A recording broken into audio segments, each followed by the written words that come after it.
Top quality और consistent performance के लिए सिर्फ सिल्वर पंप नाम याद रखना।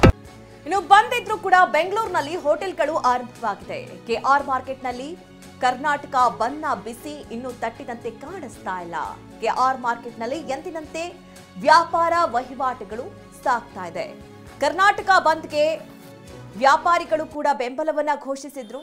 ಆದರೆ ನೀವೀಗ ದೃಶ್ಯಗಳನ್ನ ಗಮನಿಸ್ತಾ ಇದ್ರೆ ಕೆಆರ್ ಮಾರ್ಕೆಟ್ ಎಂದಿನಂತೆ ಕಂಡು ಬರ್ತಾ ಇದೆ. ಜನವೋ ಜನ ಅನ್ನುವಂತಹ ರೀತಿಯಲ್ಲಿ ನೋಡಿ, ಇದನ್ನ ನೋಡ್ತಾ ಇದ್ರೆ ಪ್ರತಿನಿತ್ಯ ಹೇಗಿತ್ತು ಅದೇ ರೀತಿಯಲ್ಲಿ ಕಂಡು ಬರ್ತಾ ಇದೆ. ಒಂದ್ ಕಡೆ ಬೀದಿ ಬದಿ ವ್ಯಾಪಾರಿಗಳು ಬೆಂಬಲವನ್ನ ಘೋಷಿಸಿದ್ರು, ಆದ್ರೂ ಕೂಡ ಬೆಳಗ್ಗೆಯಿಂದಲೇ ವ್ಯಾಪಾರ ವಹಿವಾಟುಗಳು ಆರಂಭವಾಗಿದೆ. ಜನ ಎಂದಿನಂತೆ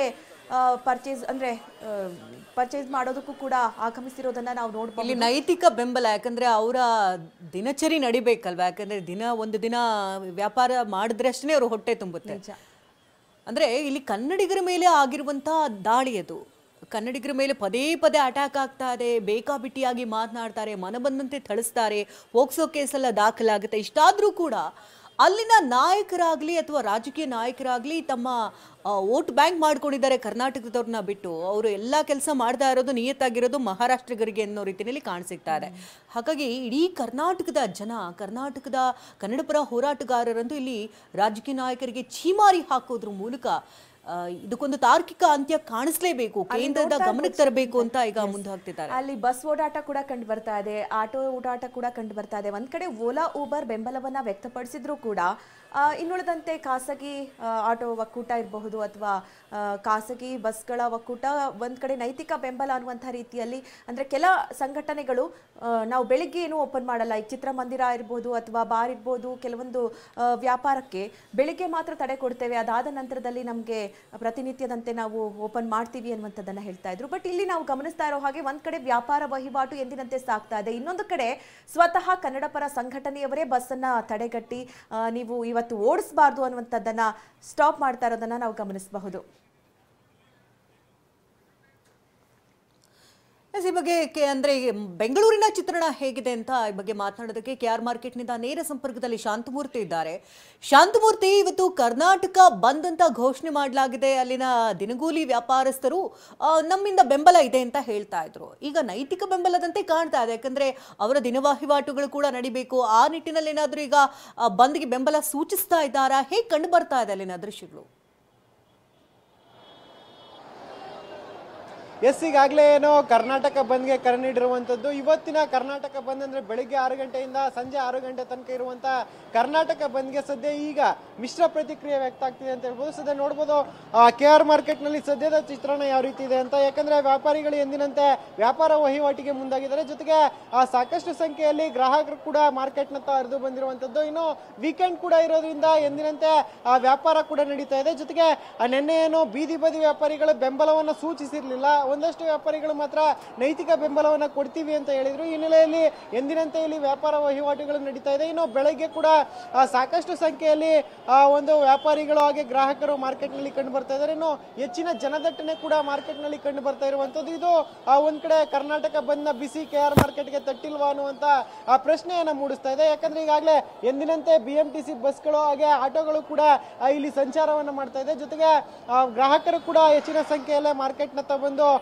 ದಿನನಿತ್ಯ ಬಳಕೆಯ ವಸ್ತುಗಳನ್ನ ಖರೀದಿ ಮಾಡ್ತಾ ಇರುವಂತದ್ದು. ಒಟ್ಟಿನಲ್ಲಿ ಕೆಆರ್ ಮಾರ್ಕೆಟ್ನ ಸುತ್ತಮುತ್ತ ಕರ್ನಾಟಕ ಬಂದ್ನ ಬಿಸಿ ಇನ್ನೂ ಕೂಡ ತಡ್ತಾ ಇಲ್ಲ. ಒಂದಷ್ಟು ವ್ಯಾಪಾರಿಗಳು ನೈತಿಕ ಬೆಂಬಲವನ್ನು ಮಾತ್ರ ಕೊಟ್ಟಿರುವಂತದ್ದು ಸದ್ಯಕ್ಕೆ ಕೆಆರ್ ಮಾರ್ಕೆಟ್ನಲ್ಲಿ ಕಂಡು ಬರ್ತಾ ಇದೆ. ಇನ್ನು ಎಂದಿನಂತೆ ವ್ಯಾಪಾರ ವಹಿವಾಟು ನಡೀತಾ ಇದ್ರೆ ಮತ್ತೊಂದು ಕಡೆಯಲ್ಲಿ ಬೆಳಗ್ಗೆನೆ ಕೂಡ ಟ್ರಾಫಿಕ್ ನ ಬಿಸಿ ಕೂಡ ತಡ್ತಾ ಇರುವಂತದ್ದು ನೀವು ಗಮನಿಸ್ತಾ ಇದ್ದೀರಾ.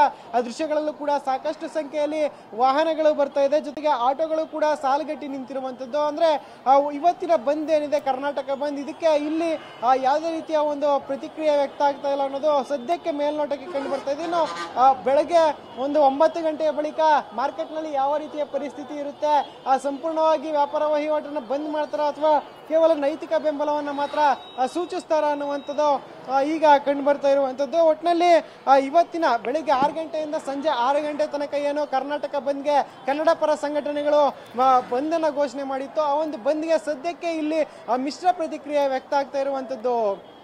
ಓಕೆ ಶಾಂತಮೂರ್ತಿ, ಥ್ಯಾಂಕ್ ಯು ನಿಮ್ಮೆಲ್ಲ ಡೀಟೇಲ್ಸ್ಗಾಗಿ. ಇನ್ನು ಮೆಜೆಸ್ಟಿಕ್ನಲ್ಲಿ ಯಾವ ರೀತಿ ಪರಿಸ್ಥಿತಿ ಇದೆ? ಯಾಕೆಂದ್ರೆ ಮೆಜೆಸ್ಟಿಕ್ ಅಂತ ಅಂದ್ರೆ ದಿನನಿತ್ಯ ಸಾಕಷ್ಟು ಸಂಖ್ಯೆಯಲ್ಲಿ ಬಸ್ಗಳ ಓಡಾಟ ಇದ್ದೇ ಇರುತ್ತೆ. ಆದ್ರೆ ಇವತ್ತು ಸಿಚುವೇಶನ್ ಯಾವ ರೀತಿ ಇದೆ ಈ ಬಗ್ಗೆ ಹೆಚ್ಚಿನ ಡೀಟೇಲ್ಸ್ ಅನ್ನ ನೀಡ್ತಾರೆ ನಮ್ಮ ಪ್ರತಿನಿಧಿ ಕಿರಣ್ ಸೂರ್ಯ. ಮೆಜೆಸ್ಟಿಕ್ ನಿಂದ ನೇರ ಸಂಪರ್ಕದಲ್ಲಿ ನಮ್ಮನ್ನ ಜಾಯ್ನ್ ಆಗ್ತಾ ಇದ್ದಾರೆ. ಕಿರಣ್ ಸೂರ್ಯ, ನಾವೀಗ ತಾನೇ KR ಮಾರ್ಕೆಟ್ ನ ದೃಶ್ಯಗಳನ್ನ ನೋಡಿದ್ವಿ. ಪ್ರತಿನಿತ್ಯ ಯಾವ ರೀತಿ ಜನಜಂಗುಳಿ ಇತ್ತು ಅದೇ ರೀತಿ ಕಂಡು ಬರ್ತಾ ಇದೆ. ಇನ್ನು ಮೆಜೆಸ್ಟಿಕ್ ಗಮನಿಸೋದಾದ್ರೆ ಪ್ರತಿನಿತ್ಯ ಅಲ್ಲಿ ಸಾಕಷ್ಟು ಸಂಖ್ಯೆಯಲ್ಲಿ ಜನ ಓಡಾಟ ಇರುತ್ತೆ, ಬಸ್ಗಳ ಸಂಚಾರ ಇರುತ್ತೆ. ಈಗ ಸಿಚುವೇಶನ್ ಯಾವ ರೀತಿ ಕಂಡು ಬರ್ತಾ ಇದೆ? ಬೆಂಬಲ ಸಿಕ್ಕಿದ್ಯಾ? ಅದು ಮತ್ತು ಖಂಡಿತವಾಗ್ಲೂ ಕೂಡ ಈಗಾಗಲೇ ವಾಟಾಳ್ ನಾಗರಾಜ್ ಅವರು 20 ಪ್ರಮುಖ ಹಕ್ಕೊತ್ತಾಯಗಳೊಂದಿಗೆ ಕರ್ನಾಟಕ ಬಂದ್ಗೆ ಕರೆಯನ್ನು ಕೊಟ್ಟಿರುವಂಥದ್ದು. ಬೆಳಗ್ಗೆ 6 ಗಂಟೆಯಿಂದ ಸಂಜೆ 6 ಗಂಟೆವರೆಗೂ ಈ ಒಂದು ಬಂದ್ಗೆ ಕರೆಯನ್ನು ಕೂಡ ನೀಡಲಾಗಿರುವಂಥದ್ದು. ಈ ಹಿನ್ನೆಲೆಯಲ್ಲಿ ಮೆಜೆಸ್ಟಿಕ್ನ ಕೆಂಪೇಗೌಡ ಬಸ್ ನಿಲ್ದಾಣದಲ್ಲಿ ಯಾವ ಥರವಾಗಿ ಚಿತ್ರಣ ಇದೆ ಅನ್ನೋಂಥದ್ದನ್ನು ಸದ್ಯ ನನಗೆ ತೋರಿಸ್ತಾ ಹೋಗ್ತೀನಿ. ನಾನು ಕೂಡ ನಿಮಗೆ ದೃಶ್ಯಗಳಲ್ಲಿ ತೋರಿಸ್ತಾ ಇದ್ದೀನಿ. ಎಷ್ಟರ ಮಟ್ಟಿಗೆ ಅಂತ ಹೇಳಿದ್ರೆ, ಸಾಮಾನ್ಯವಾಗಿ KSRTCಯ ಮೆಜೆಸ್ಟಿಕ್ ಬಸ್ ನಿಲ್ದಾಣಕ್ಕೆ ಪ್ರತಿದಿನವೂ ಕೂಡ ಲಕ್ಷಾಂತರ ಸಂಖ್ಯೆಯಲ್ಲಿ ಪ್ರಯಾಣಿಕರು ಆಗಮಿಸ್ತಾರೆ. ಬೆಳಗ್ಗೆ 5 ಗಂಟೆಯಿಂದಲೇ KSRTC ಬಸ್ಗಳ ಓಡಾಟ ಆರಂಭವಾಗುತ್ತೆ. ಸದ್ಯ ಈಗ 6 ಗಂಟೆ 20 ನಿಮಿಷ. ಈ ಸಮಯಕ್ಕೆ ಕೆಲವೊಂದಷ್ಟು ಪ್ರಯಾಣಿಕರು ಮೆಜೆಸ್ಟಿಕ್ನತ್ತ ಆಗಮಿಸ್ತಿದ್ದಾರೆ. ಬಸ್ಗಳ ಸಂಖ್ಯೆಯೂ ಕೂಡ ಕಡಿಮೆ ಇದೆ ಅಂತಲೇ ಹೇಳ್ಬೋದು. ಈಗಾಗಲೇ ಕೂಡ ಸಾರಿಗೆ ಸಚಿವ ರಾಮಲಿಂಗಾರೆಡ್ಡಿ ಅವರು ನಿನ್ನೆ ಹೇಳುವಂಥ ಸಂದರ್ಭದಲ್ಲಿ ಮಾತನ್ನ ಹೇಳಿದರು. ಅಂದರೆ ನಮ್ಮ ಸಾರಿಗೆ ಸಂಘಟನೆಯಿಂದ ನೌಕರರೇನಾದರೂ ಬಂದ್ಗೆ ಬೆಂಬಲವನ್ನು ಕೊಟ್ಟರೆ ನಾವು ಅದಕ್ಕೆ ಯಾವುದೇ ಥರವಾದಂಥ ಅಡ್ಡಿಯನ್ನು ಪಡಿಸೋದಿಲ್ಲ.